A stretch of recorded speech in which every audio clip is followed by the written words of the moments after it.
In a quiet Lancashire churchyard, there is a grave unlike any other in England.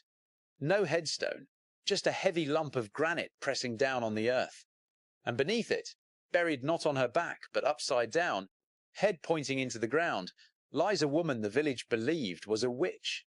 She was buried that way on purpose, face down, so that if she clawed her way toward the surface, she would only dig herself deeper, down toward hell. And the boulder was rolled on top to make certain she never got out at all. They were terrified of her in life, and they were terrified of her in death. Now, before we go any further, if you love this kind of dark, forgotten history, take 1 second right now to hit that subscribe button. It's completely free. It helps this channel more than you know, and it means you'll never miss a journey into Britain's hidden past. Go on, subscribe, and let's step into the dark, because this is a journey into the darkest corners of the British village. The ones the guidebooks skip. Because behind the thatched roofs and the village greens and the pretty little churches, Britain hides a history of witchcraft, murder, torture, and hauntings that has never quite let go. There is a house in Dorset that holds a human skull, which, they swear, screams if you ever try to take it outside. There is a bridge in Scotland where, for no reason anyone can explain, dogs hurl themselves to their deaths. There is a village where a deaf and helpless old man was beaten and drowned by his own neighbours as a witch. And this was not in the Middle Ages, but in the age of the railway and the telegraph. And at the very end of this journey stands a single hill in Lancashire, where England conducted one of the most infamous witch trials in its entire history. These are the weirdest and most haunted villages in Britain. And we start in the gentle green hills of Gloucestershire, in a village that looks like the very picture of English peace, and is said to be one of the most haunted places in the entire country. The village is Presbury. Tucked below the racecourse hills near Cheltenham, it is all old cottages and country lanes. But Presbury has a reputation stretching back centuries as a village crowded with the dead. Its most famous ghost is the Black Abbot, a dark, hooded, monk-like figure who is said to glide through the churchyard and along the lanes, most often around the great Christian festivals of Easter and Christmas. Villagers have reported him for generations, drifting silently and then vanishing through walls that no longer have doorways. But the Black Abbot is only the beginning. Presbury is also haunted, they say, by a phantom horseman who gallops through the village at night, a Civil War messenger cut down in the road, still riding to deliver a warning that no longer matters. Layer upon layer of the dead, all crowded into one small, pretty village. Presbury wears the mask of perfect England, and underneath it is one of the most crowded, haunted grounds in the land. From a village haunted by a figure, we go to one haunted by a single, terrible object. Deep in rural Dorset stands an old manor house in the tiny hamlet of Bettiscombe. And inside that house, for hundreds of years, has been kept one of the strangest and most feared relics in Britain, the Screaming Skull. It is a real human skull, brown with age, and the legend attached to it is absolute. The skull, the family swore, must never be removed from the house, because if anyone ever takes it outside, buries it, throws it away, tries to be rid of it, terrible things happen. The whole house is said to be filled with unearthly screaming and screeching. The crops fail, the livestock die. The family is struck by misfortune and death until the skull is brought back inside and given its place once more. There are dark old stories about whose skull it really is. Tales of a dying servant's curse of a body that would not rest. Whatever the truth, the skull has stayed in that house for centuries because no one has ever quite dared to test the curse and put it out. A single human skull ruling a house through fear for 300 years. And now we return to that upside-down grave. And the woman beneath the boulder, the village is Woodplumpton in Lancashire. And the woman was called Meg Shelton, known across the countryside as the File-Day Hag. In life, in the years around 1700, she was feared as a witch. People blamed her for spoiled milk and sick animals, and told wild stories of her turning herself into farm objects to steal from her neighbours. And then, One day, she was found dead in her cottage, crushed, strangely, between a wall and a barrel. But it was after her death that the real legend began, because they buried her in the churchyard, and, the story goes, she would not stay buried. 3 times, they said, her body was found clawed back up to the surface of her grave, as if she were trying to escape the ground itself. And so, in the end, the terrified villagers took drastic measures. They dug a deep, narrow shaft, and they buried Meg Shelton upside down, head first, facing into the earth, so that if she dug, she would only dig herself deeper into hell. And on top they rolled a huge granite boulder to pin her down for good. That grave and that boulder are still there today, in the churchyard at Woodplumpton. The pinned down grave of a woman a whole village was too frightened to let rest. Fear of witches ran deep. But some of the darkest hauntings in Britain come not from witchcraft, but from sheer human cruelty. And few places hold more of it than our next stop, in the wild borderlands of the north. In Northumberland, close to the Scottish border, sits the village of Chillingham, and above it, the great grey bulk of Chillingham Castle, often called the most haunted castle in all of England. For centuries, this was a fortress on a violent frontier, a place of sieges and torture and slow, deliberate cruelty. Its most famous ghost is heartbreaking. The Blue Boy, or the Radiant Boy, a child's spirit said to appear in the castle's pink room, glowing with a strange blue light, whose desperate cries would ring out on the stroke of midnight. And here the legend took a chilling turn into fact. In the 1920s, workmen cutting into a thick wall of the castle uncovered something that had been sealed inside it, the bones of a young boy. But the castle's darkest presence is a man, John Sage, remembered as a brutal torturer and executioner who is said to have tormented and killed prisoners in the castle's dungeons, earning himself the nickname the Butcher of the Scots.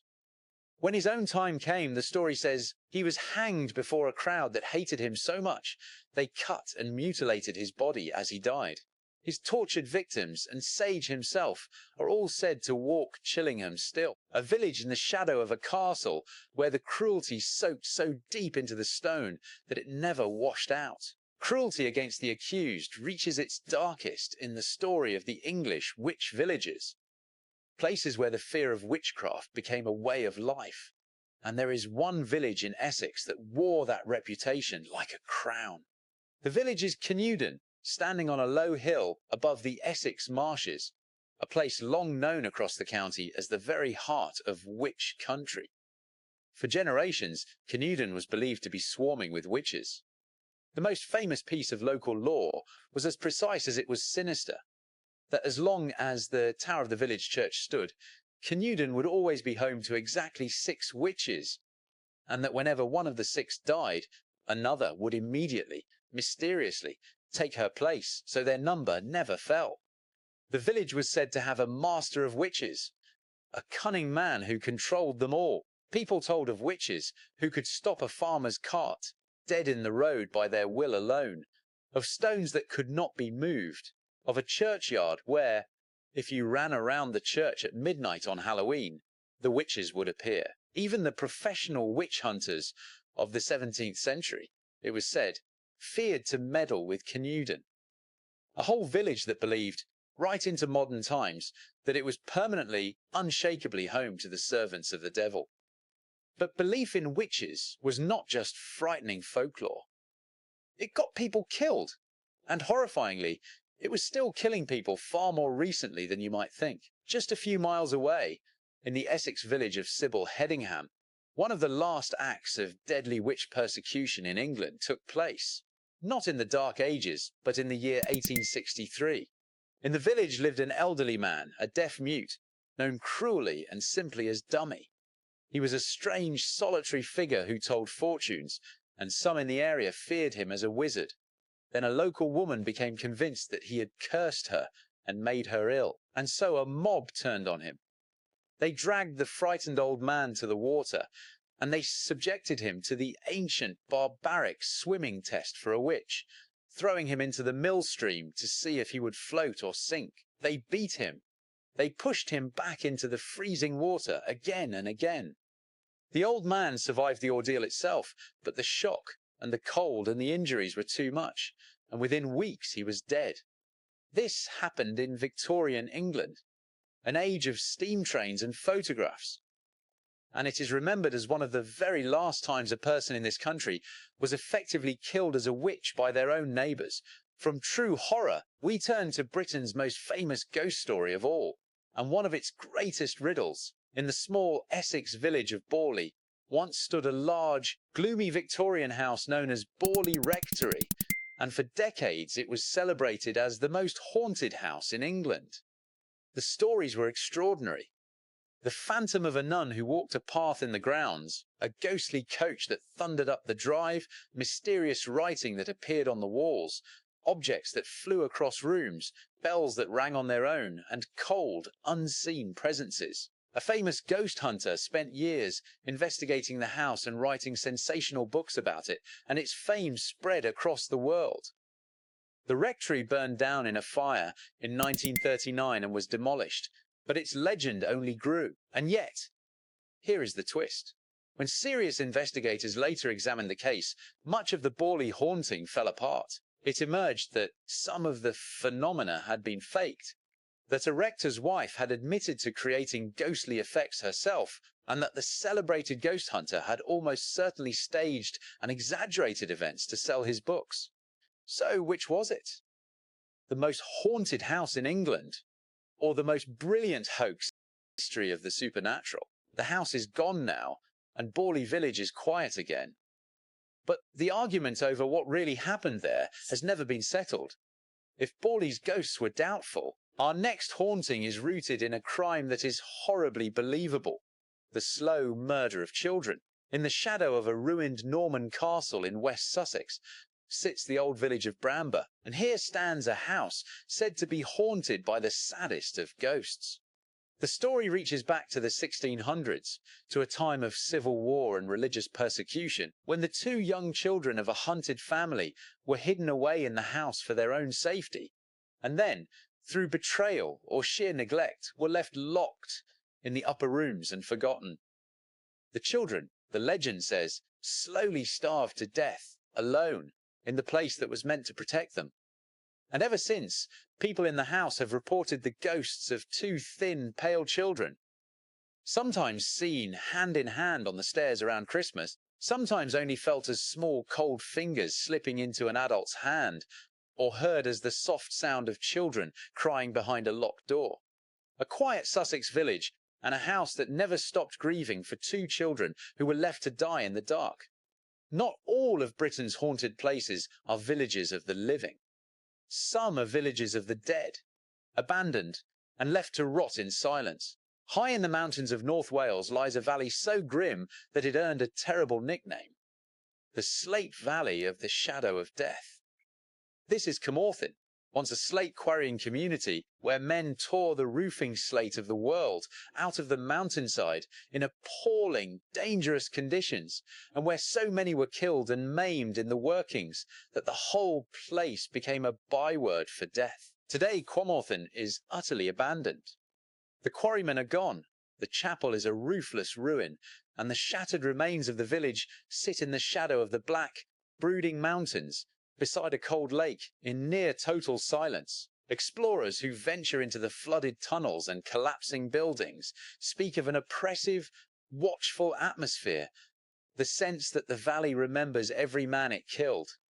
A ghost village in the truest sense. A place where an entire hard, short-lived community lived and died, and then simply vanished, leaving the mountains to keep their memory. And Britain's strangeness is not confined to England and Wales. Because in Scotland, there is a place where the hauntings do not target people at all. But their most loyal companions, near the village of Milton, on the edge of Dumbarton, stands Overton Bridge, an elegant Victorian stone bridge over a deep wooded gorge. And for decades, this bridge has been the subject of one of the eeriest unexplained mysteries in Britain. Because dogs walking across it with their owners will suddenly and without warning leap over the parapet, flinging themselves off the bridge, plunging 50 feet to the rocks and stream below. Many have died. And the truly disturbing part is that it keeps happening again and again over many years, often at almost the same spot on the bridge. Some have died and some have survived, only to run straight back and try to jump again. People have searched for rational explanations, a scent from an animal below, the acoustics of the gorge, but nothing fully accounts for it. The locals have their own answer. They call it the place where the veil between worlds is thin, and they whisper that something on that bridge is calling the animals to their deaths. A quiet Scottish bridge, and a mystery that has cost the lives of countless faithful dogs. From a haunting no one can explain, we go to one so relentless it drove an entire family from their home. In the gentle countryside of Hampshire lies the village of Hinton Ampner, and here in the 1760s stood a manor house that became the scene of one of the best documented hauntings in English history. A respectable family moved in, and almost at once the terror began. Night after night they heard heavy footsteps pacing the floors, doors opening and slamming with no hand to move them, rustling silks passing in empty corridors, and, worst of all, groans and dreadful cries echoing through the darkened house. They saw shadowy figures, a man in drab clothes, a woman in dark silk, gliding through rooms and vanishing. It grew so unbearable, so constant, that the family, sane, sober, respectable people, finally gave up entirely and fled the house, unable to endure another night. The manor was later pulled down, and when it was, workmen are said to have found, hidden beneath the floorboards, the small bones of a child. A discovery that seemed, to everyone who knew the stories, to explain exactly why the house had never been at peace. Some hauntings drive people out of a house. Others cling to a single lonely ruin, long after the people are gone. High in a fold of the Lancashire moors sits the tiny, half-abandoned hamlet of Wycoller, and beside it the roofless, ivy-clenched shell of Wycoller Hall, a ruined manor said to be one of the most haunted spots in the north of England. The legend here is a chilling one. Once a year, on a wild and stormy night, a spectral horseman is said to come thundering down the lane. He is dressed in the clothes of centuries past, and he rides up to the ruined hall, dismounts and passes inside, where, the story goes, the scene of a terrible old murder plays out again and again. A man who killed his own wife within those walls, condemned to return and relive his crime forever. Villagers for generations swore they heard the hooves, the scream, and then silence. A broken empty ruin on the empty moor, visited each year by a murderer who cannot stop coming home. And England's loneliest haunts are sometimes the smallest, a single ruined chapel lost in a field. Out in the Hertfordshire countryside, reached only by an old footpath, lie the crumbling ruins of Minsden Chapel, a tiny medieval chapel long ago abandoned to the ivy and the owls. For centuries, it has been considered deeply haunted. On certain nights, they say, the faint sound of ghostly music and the tolling of a bell that no longer exists drift out across the fields, and the shadowy figure of a monk is seen to climb a ruined staircase that leads nowhere and melt into the air. In the early 20th century, a local historian who loved the ruin so much that he had himself buried there tried to photograph the ghostly monk, and produced an image that people argued over for decades. A forgotten chapel, standing alone in a field, still ringing a bell that fell silent hundreds of years ago. We are nearing the end now, and before the final infamous place, we come to the village that officially holds the crown. That village is Pluckley, in the green heart of Kent, and it has been formally recorded as the most haunted village in all of England. The tally of its ghosts is staggering. A phantom coach and horses that clatters through the lanes. A screaming man whose dying cries echo up from the old clay pits where he fell to his death. A highwayman said to have been run through with a sword and pinned to a hollow tree, who lingers at the spot still called the Fright Corner. A colonel who hanged himself in the woods.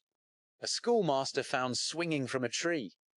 A red lady who drifts through the churchyard searching for the grave of her lost baby, and a white lady who haunts the church itself. More than a dozen distinct ghosts, all packed into one small Kentish village. Pluckley is so saturated with its own hauntings that people travel here from across the country in the dark, hoping and dreading to see one for themselves. And so we come to the end of our journey, and to the single most infamous place in the entire dark history of the British village. It is not a house or a bridge or even a village exactly. It is a hill. Its name is Pendle Hill, and it broods over the villages of East Lancashire like a great sleeping beast. And in the year 1612, the people who lived in the shadow of this hill became the subject of one of the most famous witch trials in English history. It began, as these horrors so often did, with poverty, superstition, and a bitter feud between two families of local wise women, folk healers who dabbled in charms and cures, and who were rumoured to trade in darker things. Accusations of witchcraft spread like fire through the villages around the hill. Neighbours informed on neighbours. And most chillingly of all, a 9-year-old girl was made to give evidence against her own family, her own mother, her own brother, condemning them with a child's testimony. In the end, 12 people from around Pendle Hill were accused of using witchcraft to murder 10 others. They were dragged the long miles to Lancaster Castle, tried and found guilty. And then, on the moor above the town, they were hanged, men and women both, executed as servants of the devil, on the word of frightened neighbours and a little girl. The Pendle witches have haunted Lancashire ever since. To this day, the villages beneath the hill trade on that grim history, and every Halloween the hill draws those who come to remember, or to test, the darkness in its name. Local people still tell of strange lights on the slopes, of a heavy, watching stillness up near the summit, of hares and black dogs that appear and vanish on the old tracks the accused once walked. One of the villages, Newchurch in Pendle, still keeps in the wall of its church a carved stone shape the locals call the Eye of God, set there, they say, to watch for witches.